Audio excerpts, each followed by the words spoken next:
Ya, pemirsa, kami mengucapkan selamat menunaikan ibadah sholat maghrib bagi Anda yang menjalankannya. Dan kita masih di beranda. Oke, kita tadi menjawab pertanyaan dari penelpon Mas Didi.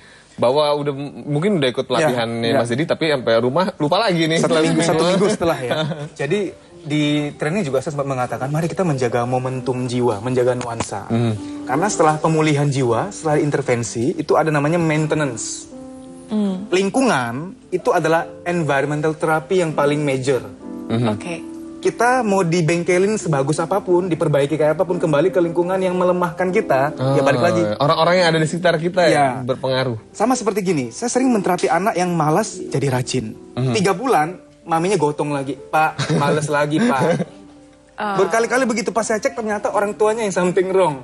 Orang tuanya suka ngomong, kamu tuh dasar anak males, kamu tuh bisanya apa? Dan jarang dikasih pujian misalkan. Jadi yang perlu dibetulin adalah, jadi lingkungan, kita perlu membeli, bahkan kalau bisa memilih saja, tapi kalau Anda punya, harus bayar harga lebih banyak, kita beli lingkungan buat diri kita sendiri. Kadang-kadang kalau belajar begini, kayak seolah-olah sombong, bukannya sombong, kita berteman sama siapa saja, tapi bersahabat sama yang terbaik. Yang memberikan pengaruh positif ya. Menjaga momentum, intinya menjaga momentum jiwa kita. Ya. Lalu tadi yang soal menterapi diri, tergantung kasusnya. Tapi satu hal yang paling mendalam secara filsafat juga adalah kita menyayangi diri. Sekarang gini, nanti pemirsa ketika lagi break ya, Anda taruh tangan kanan di atas dada. Lalu cukup mengatakan, aku sayang banget sama diriku sendiri. Aku sayang sama diriku sendiri. Tahap pertamanya itu. Nanti Anda lakukannya harus subuh hari.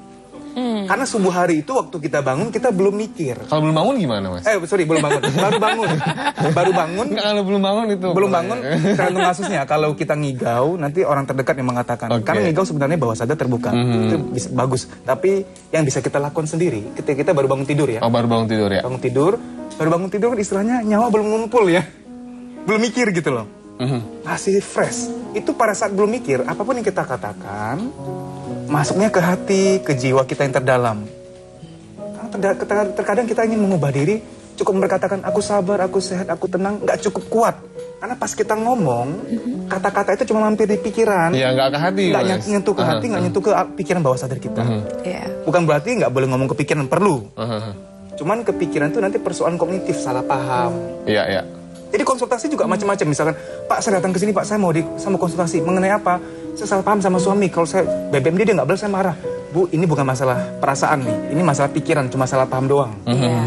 Ada lagi yang datang, Pak, saya mau konsultasi. Kenapa? Saya luka batin sama orang tua saya dari kecil. Saya nggak bisa memaafkan dia. Bahkan saya setiap kali, karena saya kecewa sama ayah, setiap kali saya ketemu cowok, saya ikutan sebel juga. Nah, ini sudah masalahnya ke perasaan nih. Nggak cuma di pikiran saja. Kalau ada yang datang, Pak, saya itu setiap salaman sama orang, pasti pengen cuci tangan, Pak. Kayaknya kok kotor gitu. Saya kalau setiap kali stres, pasti larinya makan, Pak. Nah, ini masalah bawah sadar, pikiran bawah sadar, subconscious mind. Jadi, coupling-couplingnya beda. Tapi saya nggak bisa jelaskan semua teknik satu persatu. Yang paling mendalam adalah sugesti yang kita lakukan di subuh hari.